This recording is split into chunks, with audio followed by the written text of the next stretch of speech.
আমাদের মাননীয় বিরোধী দলীয় চিফ হুইপ জনাব নাহিদ ইসলাম এমপি, আমি সহ আমাদের কেন্দ্রীয় নেতৃবৃন্দ আমরা সাভারে গিয়েছিলাম, একটা সমাবেশে উপস্থিত হয়েছিলাম। অত্যন্ত দুর্ভাগ্যের বিষয়ে আমরা স্টেজে ওঠার আগেই সেখানে বিদ্যুতের লাইন কেটে দেওয়া হয়, সেখানে বিদ্যুৎ আর থাকে না। আমরা বিদ্যুতের জন্য যোগাযোগ করেছিলাম, কিন্তু কোনোভাবেই যোগাযোগ করে আমরা সমর্থ হয়ে উঠতে পারি নাই। এবং সেখানে যখন বক্তব্য চলছিল, হঠাৎই সেই সমাবেশে যারা শ্রোতারা আছেন তাদের মাঝখানে সেখানে একটা বিস্ফোরণ ঘটানো হয়, ভয়াবহ বিস্ফোরণ। এবং সেই বিস্ফোরণে অনেকেই হতাহত হন, রক্তাক্ত হন, সেখানে রক্ত ছড়িয়ে পড়ে এবং তারপরে সেখানে ধোঁয়া উঠে যায় এবং আমাদের ওখানে যারা শ্রোতারা ছিলেন তারা ছত্রভঙ্গ হয়ে পড়েন। আমরা সমাবেশ সংক্ষিপ্ত করে আমরা থানায় গিয়েছিলাম।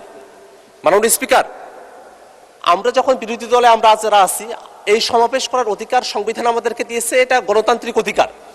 সেই সমাবেশের সময়টাতে কেন বিদ্যুৎ থাকবে না, বিদ্যুৎ কেন নিয়ে যাওয়া হলো, সেই বিষয়টাতে আমরা সরকারি দলের কাছে আমরা একটা জবাব দিতে চাই মাননীয় স্পিকার। পাশাপাশি আমরা যখনই জুলাইকে নিয়ে কোনো প্রসঙ্গ নিয়ে আসি, জুলাইকে নিয়ে যখনই আমরা কোনো আন্দোলন সংগ্রাম বা কোনো প্রোগ্রামের কর্মসূচি আমরা ঘোষণা করি, সেই সময়টাতেই নানাভাবে আমাদেরকে বাধাগ্রস্ত করার চেষ্টা করা হয়। যারা জুলাইয়ের পতিত শক্তি আছে তারা নানাভাবে আমাদেরকে বাধাগ্রস্ত করে। এর আগেও আমাদের অফিসের সামনেও ককটেল বিস্ফোরণ ঘটানো হয়েছিল। গতকাল যে বিস্ফোরণ ঘটানো হয়েছে সেখানে বিরোধী দলীয় চিফ হুইপ উপস্থিত ছিলেন, আমি নিজে উপস্থিত ছিলাম, আরও নেতৃবৃন্দ উপস্থিত ছিলেন। ভয়াবহ ক্ষতির মধ্যে আমরা পড়তে পারতাম। এমত অবস্থায় যারা পতিত স্বৈরাচার আছে এবং যারা নানাভাবে সমাজে স্বাভাবিকীকরণের দিকে অগ্রসর হচ্ছে, তাদের ব্যাপারে আসলে সরকারের তরফ থেকে পদক্ষেপ কি, সেটা মাননীয় স্বরাষ্ট্রমন্ত্রী যদি এখানে থাকতেন তার কাছেই জানতে চাইতাম।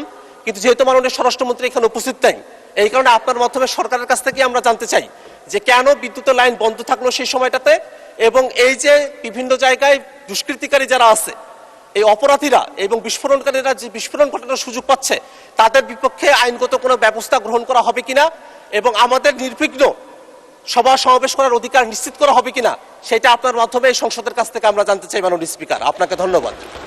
ধন্যবাদ মাননীয় সদস্য। আপনি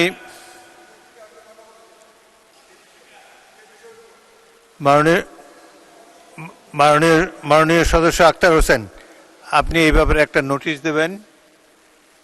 আর এখানে কোনো বিতর্কের অবকলন করার প্রয়োজন নাই। আইনমন্ত্রী দাঁড়িয়েছেন, আইনমন্ত্রী কিছু বলতে চান?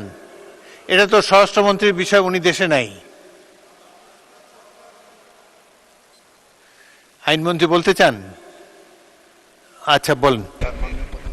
স্বরাষ্ট্রমন্ত্রী নাই, আপনি কিভাবে বলবেন? আইন তো ভালোই আছে। মাননীয় স্পিকার, আপনাকে ধন্যবাদ।